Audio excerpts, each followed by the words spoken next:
respected sir and dear friends. Today I am very happy because I am going to talk about a very interesting subject that deals with individual freedom and liberty. It's the second chapter of Mathew Arnold's essay, Culture and Anarchy, Doing as One Likes. Now in this presentation I will be talking about introduction, means what is doing as one like, dangers in society because of doing as one likes, its outcome, means what are the possible outcomes in society because of that, its consequences, what problems it has with society, and principle of authority, that we should have a governing guiding force to control our behavior, and solution and conclusion. To introduce doing as one likes, as Darshanji has said, it deals with four aspects majorly. First is sweetness. Sweetness in terms of beauty, we can say our daily beauty of life, our routine life. The second one is intelligence. We all are governed by intelligence. We all have the power, that is IQ, intelligent quotient. And that helps a person to choose from the right and the wrong, right? And the third one is perfection. With the controlled behavior and with the proper intellectual intelligence, we can go ahead to perfection. And the center of everything is light. Light means what? It's a symbol. Light is doing the right thing. And no one will tell you that what is right and what is wrong. It depends on the moral values of a person, right? So what are the dangers if a person does as per doing as one likes? Then first of all, that person is free. He has no boundaries. He has no restrictions. He can do whatever he can. But it harms perhaps the society.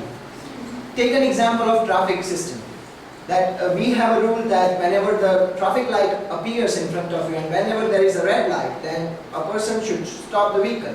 But what if a person drives on even though there is a red light? So there will be chaos happening. There will be accidents happening in the road. So that disturbs the society. So your individual freedom should not disturb the other one's freedom. And assertion of personal liberty means alcohol. Be another example of alcohol. That there is a ban on alcohol in Gujarat, right? But though the person drinks alcohol carelessly and drives badly, again he meets with an accident, and perhaps he may disturb the other social people. And Mathew Arnold gives the example of British Constitution. It was based on liberalization. Means a person, no one could interfere, even the government body could not interfere in the person's individual freedom and actions with insufficient light. So these are the reasons when the light is absent, when the moral values of a person is absent. And what are the possible outcomes of it? So it majorly affects the middle class and the working class people, because society is based on middle class and working class. Like middle class how? Middle class goes to job every day. Middle class is a consumer of products. Middle class is a seller. Somebody sells and then we buy. So the transaction of money takes place in society because of labor class and middle class. So Arnold says that this cycle of society gets disturbed if individual behaves as he or she likes. Then we have material wants, so our material needs, and Arnold says that masses are very raw.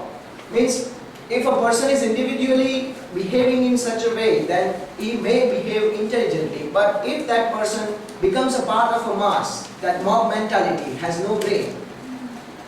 In riots, for example, that person has no individual identity in riots, right? And so therefore, there should be a public duty of discipline. There should be a governing body, driving force of a human life. And so what consequences may occur? He gives an example of Hyde Park protesters and dissenters.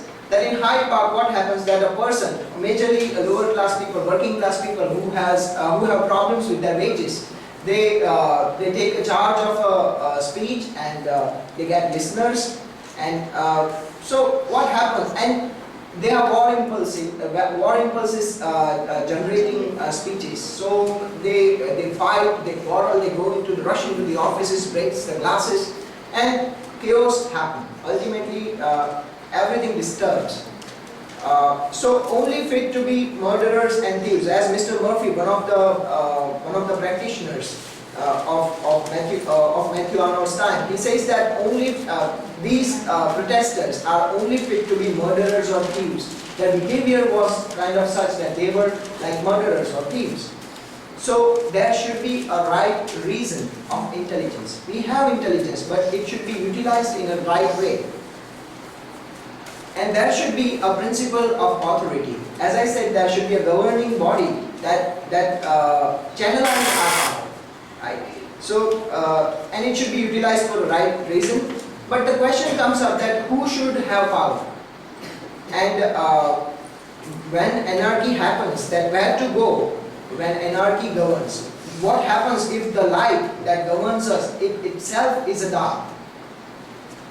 So the solutions offered by Mathew Arnold are know thyself. First is know your own moral values, know your own standards, behave ethically, live properly, and let others live. And jealousy, he focuses on one point, that jealousy is one of the causes of anarchy, that causes anarchy, and it's like poison. So we should avoid it, and that we should follow the ideal state of culture. Because culture is what? That whatever people have till now lived life, it is a symbol of, it is a representation of culture. So we should follow the culture and be the best of your own self, be your own judge. That is what it says. And Arnold quotes Bishop Wilson that firstly, as the Shangi has said, firstly, never go against the best light you have, and secondly, take care that your light be not your darkness. And one more thing I'd like to tell, that he gives one phrase, that rule, fist rule. Fist rule is the phrase given by Mathew Arnold in his essay. It means what? Fist rule means we have 5 fingers. 5 fingers are equally powerful. But what if these 5 fingers become one fist? So we should become one, then we should become someone. Right? We have power to be united. And if that unity is governed in the right direction, then it leads us to greatness, and we can accomplish greatest task ever possible. So the references I've used are essay by Culture and Anarchy, essay of Culture and Anarchy by Mathew Arnold, and notes given by Sir. So that's it from my side. Thank you so much.